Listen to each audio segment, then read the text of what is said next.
Good morning, I'm Taylor Wilson, and today is Wednesday, July 2nd, 2025. This is USA Today's The Excerpt.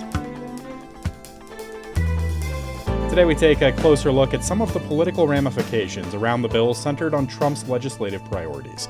Plus, Paramount settles with the president over a 60 Minutes interview, and Penn has agreed to prohibit transgender athletes from competing in women's sports and to strip the record of a former swimmer. After a weekend of debate, the Senate yesterday passed President Donald Trump's sweeping bill of priorities by a vote of 51 to 50.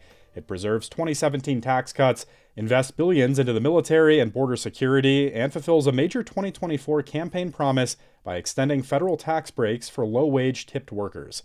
Still, the Senate made a slew of changes, meaning it now heads back to the House, where it could face some more hurdles. I caught up with USA Today chief political correspondent Philip M. Bailey for some of the major takeaways. Philip, always a treat. How are you, sir? Taylor, how's it going? Good. Big news here this week. So, the biggest point of contention was around Medicaid, clearly. How did this shake out, Philip? What were some of the specific provisions under the microscope?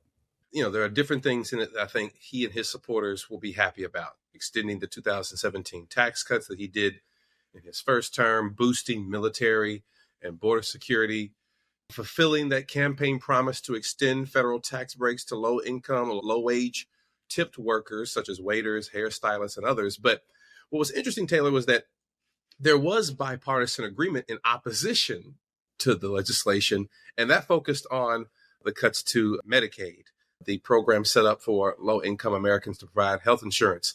CBO, the Congressional Budget Office, the nonpartisan agency, estimates this bill, as written, will cut about $1 trillion from Medicaid over the next decade.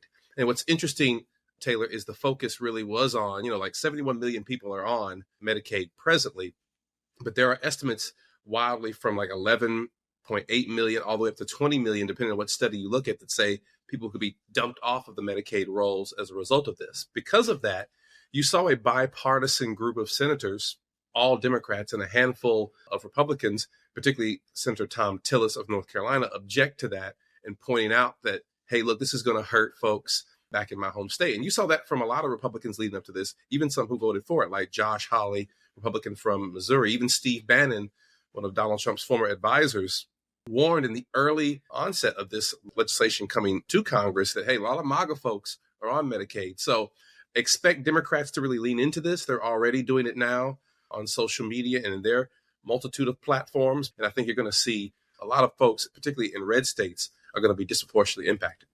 Well, Philip, we should talk about Republican Senate Majority Leader John Thune for a moment. How does he come out of this, and what was the impression around him in the GOP, before and after getting this legislation through the Senate? Well, look, if there's anyone who's probably breathing a sigh of relief, it's Senator John Thune, the new Senate Majority Leader out of South Dakota. After the 2024 election, when Mitch McConnell announced that he was leaving his post as Senate Republican leader, there were a lot of hand-wringing between the Trump folks and MAGA folks and more traditional Republicans. And the MAGA folks were not very happy with the idea of John Thune. They looked at him as sort of a rhino, they looked at him as sort of too much of a centrist. So there was a lot of misgivings about him initially. And even during this process, these marathon of debates, marathon of amendments, marathon of votes, right, the vote-a-rama as it's called, Thune really tried to keep that Republican herd of 53 caucus members together as best as possible. He knew he was going to have certain defections. So I think what we'll see in these behind-the-scenes reporting from our folks up on Capitol Hill is that Thune really played the behind-the-scenes game very well, and particularly when it came to Republican holdout Lisa Murkowski of Alaska, who was the critical vote. And, there were 3 Republicans who ultimately voted against Trump's agenda in the Senate: Susan Collins of Maine, Senator Tillis, obviously, of North Carolina, and Senator Rand Paul of Kentucky. Well, many thought that Lisa Murkowski was on the fence as well, and she was. But when you see here the concessions and negotiations that were being made behind the scenes by Thune's team, it focused pretty much on Alaska. Right? Alaska got every exemption from some of this more draconian pieces of the bill. So she has ultimate leverage here, and she used it quite effectively. But even she said after the vote how excruciating this process was. But I think, look, for Senate Majority Leader Thune, this, I think, buys him a little bit of grace. I will say this, though. I wonder, will there be any pushback?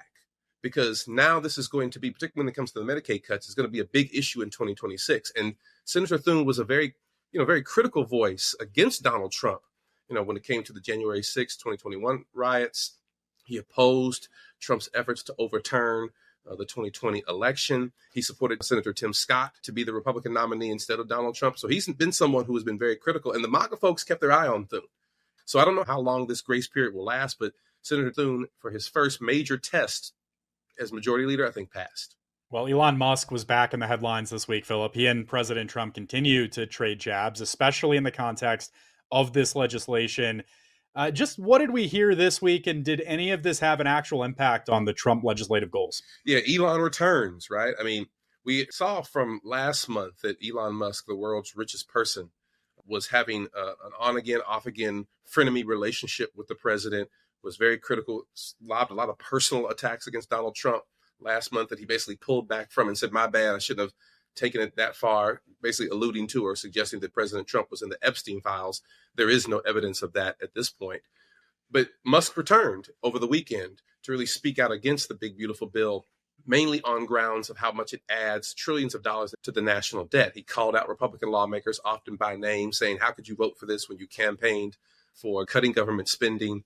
And he pledged that he was going to use his billions to fund and to support Republican primary challengers against those incumbents in next year's midterms. That isn't surprising, I guess, that, considering Musk and his fiscal hawk position previously. I think what folks didn't anticipate maybe is that how much Donald Trump has turned up the heat as well on Musk, saying that, hey, all those subsidies you're getting, Elon, we're going to examine those as well. But then the president escalated, right? He didn't just mock Musk for receiving those government subsidies. He then indicated that maybe it's time for Elon Musk to return to his birthplace of South Africa, basically threatening deportation of the tech entrepreneur. When he was asked by reporters, are you, saying that he should be deported? He said, maybe we need to look into that, right? And so I think, look, this on and off relationship with Musk and Trump, I think it's now turned for the worse. I don't see it mending anytime soon. However, both men are known to have a lot of bravado on social media at one point, and then in person, things are all good. So there's a potential for this relationship to be mended. A lot of Republican lawmakers would like for it to be. It's not great to have the president and the biggest financial supporter of the Republican Party at odds. But I don't know where the off-ramp is for the two. And we'll have to keep watching Truth Social and X, because that seems to be the only place these two men know how to speak to one another. Yeah, I doubt that'll be the last we hear of that, Philip. Anyway, the bill moves to the House now. What are you keeping an eye on as the House approaches this? House Republicans, who are far more conservative, I think, than their Senate Republican counterparts, this bill passed barely back in May out of the House, 215 to 214 votes. So the closest vote it could possibly be. Speaker Mike Johnson has said that it will pass, but any changes that are made, Taylor, means it would have to go back to the Senate and the process would start all over again. And President Trump has imposed this July 4th deadline. And you already have some House Republicans who have said, I really don't like what the Senate did. I think they were a little too liberal on some of these things. And for fiscal hawks who promised in their districts to rein in spending, this bill does not necessarily do that. Now, Vice President Vance has tried to calm those waters by saying that, hey, look, these things are immaterial compared to the changes that we're making to border security. The economy is going to improve, and that's where we're going to make up the difference. But during the 2024 Republican primary, there were a lot of hits against President Trump's first term for adding so much to the deficit. President Trump's not really taking the carrot approach that the vice president's taking. He's offering nothing but the stick. He said down in Florida, when asked about, holdouts in the Republican Party, he said it'd be very wise for them to get on board. And if they don't, quote, they'll suffer the consequences, unquote, and ask Senator Tillis what that looks like. So we're going to pay attention over these next few days, how this bill comes out on the House side, but it looks like the odds are in President Trump's favor. He certainly has reasserted his dominance of Washington, but these razor-thin margins that he has both in the House and Senate add a lot of drama and I think give certain individual members a lot of leverage to get maybe specific concessions that may make them vote for the bill after all of their sort of chest thumping in public.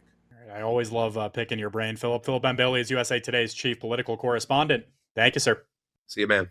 You can stay with usatoday.com for all the latest through House deliberations, and President Trump has set a self-imposed deadline for Friday, July 4th.